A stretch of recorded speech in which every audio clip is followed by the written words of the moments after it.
Welcome to class 11. I am Ramya. I will be teaching you chemistry. We are going to start with the first chapter of chemistry, that is basic concepts of chemistry. In this chapter, we will first discuss about what is the nature of matter. What is matter? What is the physical and chemical classification of matter? You know that matter is something which has mass and which occupies space. The book, the chair, the fan, table, everything can be considered as examples of matter. The physical classification of matter is solid, liquid and gas, which you have studied in your lower classes. Solids have a definite shape and volume. Liquids do not have a definite shape and volume. They take the volume of the container in which they are kept. And gases do not have a fixed shape and fixed volume. These three states, solid, liquid and gas, can be interconverted from one form to another form. That is, if you take a solid and if you heat it, you will get a liquid. If you further heat a liquid, you will get a gas. Solids on heating becomes liquid, liquids on heating becomes gas. Gas on cooling gives liquid, liquids on cooling gives solid. The physical classification of matter I am not going to discuss further. We will go into the chemical classification of matter. Now, so what is matter? Matter is something which has mass and which occupies space. Now, what is the chemical classification of matter? Matter can be classified into pure substance and mixtures. Matter can be classified into pure substance and mixtures. Pure substance can be further classified into elements and compounds. Now, you can classify an element further into atom and molecule, and the compounds can be organic or inorganic. Mixture can be classified as two types, homogeneous and heterogeneous. These are the two types of mixture, homogeneous mixture and heterogeneous mixture. So again, matter is something which has mass and which occupies space. The chemical classification of matter is pure substance and mixture. Pure substance is further classified as elements and compounds. Elements are atoms. Elements may be atoms or it may be molecules. Compounds may be organic or inorganic in nature. Mixture is of two types, homogeneous and heterogeneous. Now let us define what is meant by element. An element is a pure substance which consists of only one kind of atom, one type of atoms. A pure substance which is made up of only one kind of atom or one type of atom is known as an element. Elements may be atoms or molecules. Suppose if I take copper, copper is an element. If I take silver, silver is an element. If I take hydrogen, hydrogen is also an element. Oxygen is also an element. But copper can be called as an atom. Hydrogen can be called as a molecule. That doesn't, so hydrogen is also an element, copper is also an element. Copper consists of only copper atom, silver consists of only silver atom.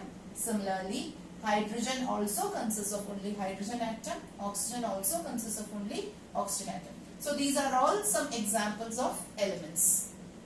Now what is a compound? When two or more elements combine together in a fixed ratio, chemically you get a compound. When two or more elements combine together in a fixed ratio, chemically we get a compound.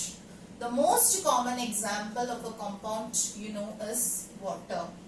Water has a formula H2O. It is made up of two elements, hydrogen and oxygen. Hydrogen and oxygen combine together in a fixed ratio 2:16 or 1:8 to produce water. Now, water cannot be produced physically at home. You cannot take hydrogen and oxygen and mix together and produce water. Water can be produced only chemically. That means hydrogen and oxygen when they combine in a fixed ratio 1:8, we get water. We know that hydrogen is a gas, oxygen is also a gas. Hydrogen is a gas which will burn, it is a combustible gas. Oxygen is also a supporter of combustion, but water, you know, is a non-supporter of combustion. Hydrogen is a gas, oxygen is a gas, but water is a liquid at room temperature. That means the properties of hydrogen and oxygen are not found in water. That means compound does not show the constituent properties of the elements. It entirely show different properties. The properties of hydrogen and oxygen are not found in water. So compound entirely shows new properties. Now we'll go to mixture. When two or more pure substance combine together in any ratio, we get mixture. Pure substance means it may be an element or a compound. I'll tell you an example for mixture, then you'll understand. Example for mixture is sugar solution or sand solution. These are all examples for mixture.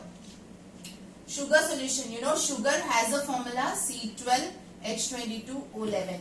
When it combines with water, H2O, we get sugar solution. Sugar is a compound, water is also a compound. And these two combine together in any ratio, we get a mixture. So when two or more pure substances combine together in any ratio, mixture is obtained. Mixture does not have any formula and there is no definite ratio for a mixture, for preparing a mixture. You look at sugar solution, we don't have a formula for sugar solution. Look at sand solution, there is no formula for sand solution. Sand is having the formula SiO2, water is having the formula H2O. But when you make sand and water mixture solution, there is no formula for sand solution. So mixture does not have a formula, and mixture there is no ratio for preparing a mixture. Now there are two types of mixture, homogeneous and heterogeneous.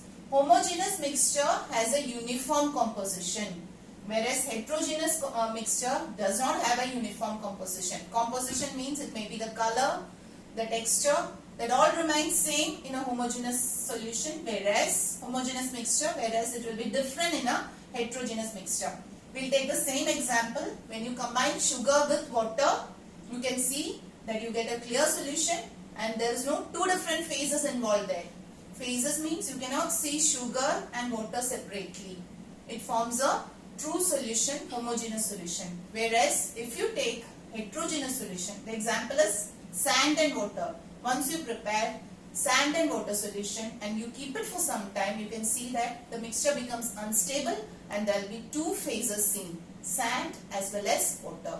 So when there is a non-uniform composition, we call it heterogeneous, and when there is a uniform composition, we call it homogeneous. Another property of a mixture is mixture retains the property of the compound or pure substance from which it is formed. You know, sugar solution, sugar is sweet and sugar solution is also sweet. So the properties of a pure substance from which a mixture is made is retained after the preparation of mixture. So this is a chemical classification of matter.